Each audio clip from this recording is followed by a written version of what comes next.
Hollow Creek was the kind of town that never made headlines. Nestled in the heart of New England, it wore its history like an old coat, patched, familiar, and weathered by time. The streets were lined with cobblestone. The trees whispered secrets in the wind, and neighbors waved whether they liked each other or not. But everything changed the night Emily Thorne vanished without a trace. At exactly midnight, under a blood moon, during a masquerade no one would ever forget. Emily was 24, bright-eyed, and carried herself with a quiet intensity that made people either admire her or stay cautiously distant. She lived in her family's centuries-old manor on the edge of town, a grand estate with iron gates, ivy-wrapped towers, the kind of eerie charm that made local children dare each other to touch the fence.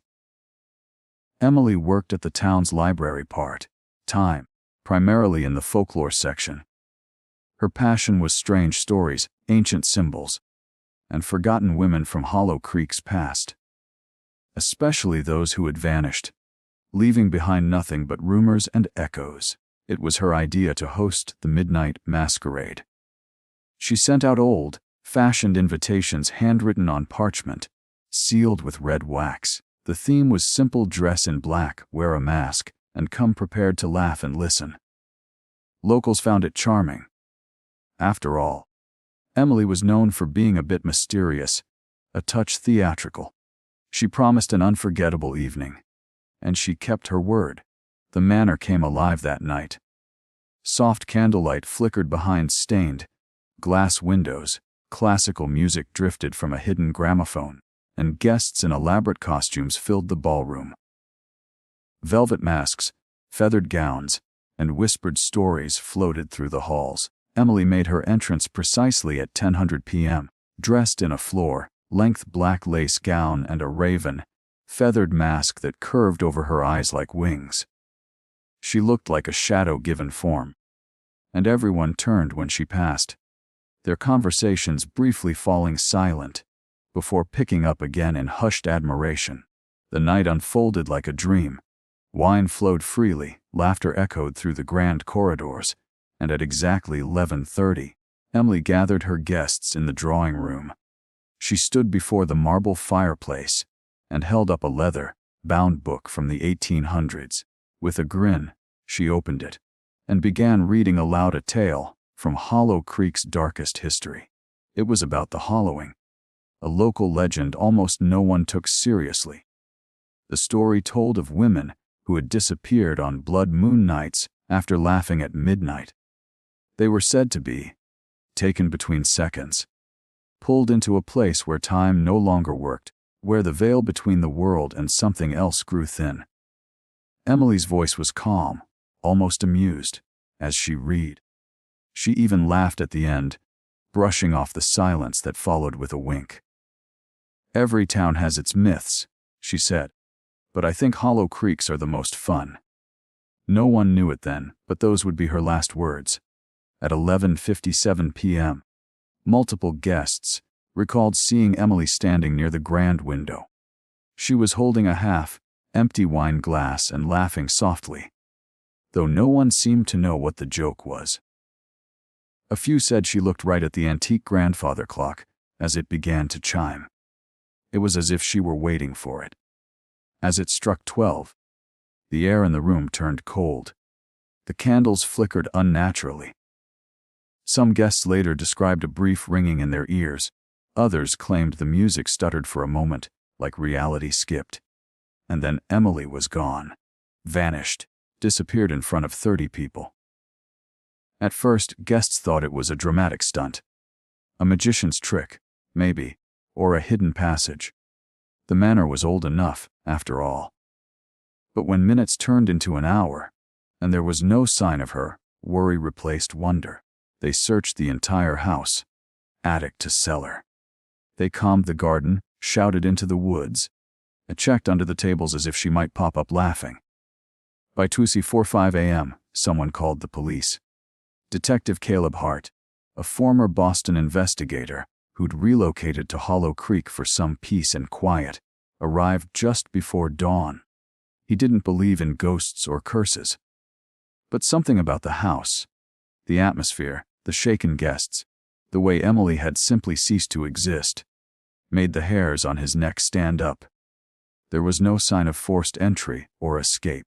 Phone was on the dining table. Her keys were on the hall stand. Her purse untouched. Her car, a dusty black Volvo, was still parked out front. Security footage from the outside showed nothing unusual. But inside the house, something strange occurred. Between 11:56 and 12:01 a.m., the cameras glitched into static. 5 minutes of pure digital noise. When the feed returned, Emily was gone. Caleb walked the halls alone that morning. The manor creaked with age, and he kept feeling like he was being watched. In the study, he found Emily's journals. Hundreds of pages filled with notes, sketches, and symbols from her folklore research. One passage stood out. The laughing girl will go where the others went.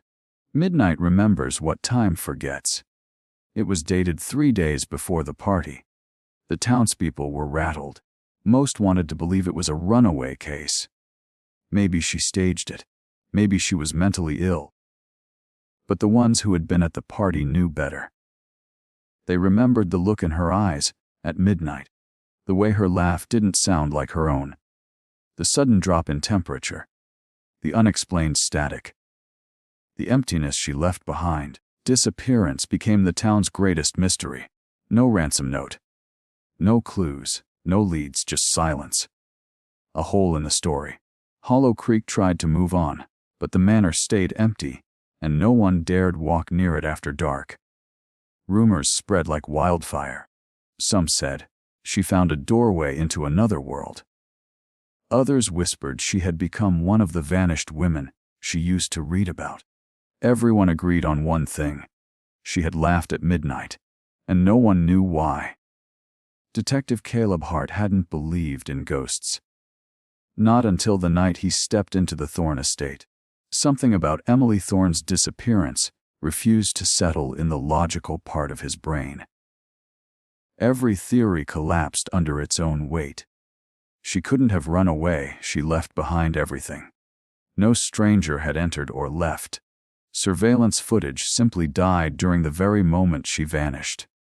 And now, 2 weeks later, Hollow Creek buzzed with superstitions again, as if the modern world had peeled back just enough to let the old world breathe through.